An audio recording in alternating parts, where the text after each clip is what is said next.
evening, I'm Johannsen. Here now the news.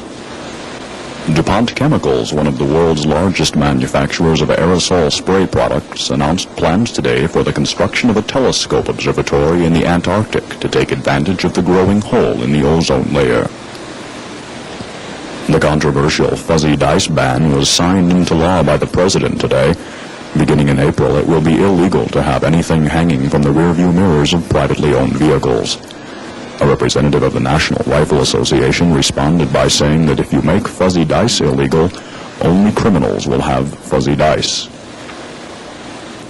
An informal poll taken at the International Psychics Conference in San Francisco yielded a surprising correlation among professional psychics regarding certain predictions for the year 2000. 50% of the psychics polled predicted that McDonald's restaurants will have drive-through salad bars. 63% predicted that linguists will have added another letter to the English language. And a surprising 87% predicted that by the year 2000, stand-up comedians will be doing jokes about the inaccuracy of the periodic table of elements. The State Department announced plans earlier today to send military advisors to a small third-world country. The country will be selected later this week using a special 900-number voting poll. For California residents, a 5-year reign of terror is at an end. Los Angeles police have finally captured the Subtle Gang.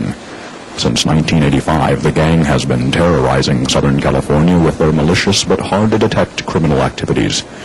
Their crimes have included breaking into homes and replacing silverware and china with items of the same value but different patterns, stealing parked cars and moving them to nearby parking spaces, and painting houses slightly different shades of the same color.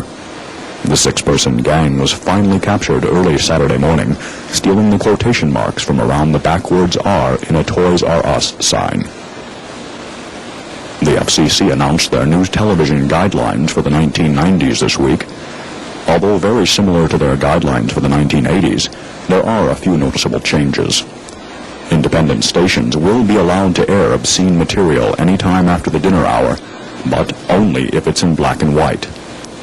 All syndicated interview shows with pastel color schemes will be forced to change their sets by May of 1990 or face heavy fines. And finally, it will be considered a felony offense to produce a Time Life or Sports Illustrated commercial longer than 2 minutes in length. A spokesperson for the National Rifle Association responded by saying, "If you make Time Life commercials illegal, only criminals will have Time Life commercials." Researchers at a lab in Shotgun Falls, Wisconsin announced yesterday that they have discovered a tribe in Peru that actually understands the United States copyright laws.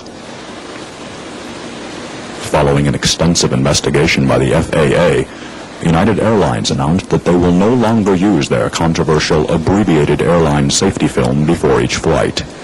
They admit that they are reluctant to replace the film, which has been extremely popular with frequent air travelers. The film in question lasts less than a minute and features an attractive female flight attendant saying in 7 different languages, "If we experience a sudden change in cabin pressure, you will lose consciousness."